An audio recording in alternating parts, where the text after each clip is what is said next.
Hello friends, today I'm going to show you how to give Robux to people on Roblox step by step. To do this, first open your Roblox app and ask your friend to open Roblox as well.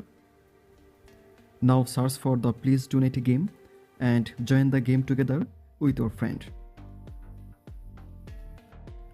Important step: your friend must create a game pass in Please Donate to receive Robux from you. After creating the game pass, go to your friend donation stand.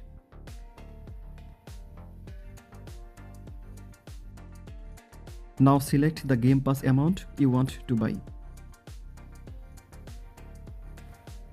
Confirm the purchase and the Robux will be sent to your friend. Tap on OK. And that's how you can give Robux to people on Roblox. If this video helped you, don't forget to like, subscribe and share with your friend. Thank you.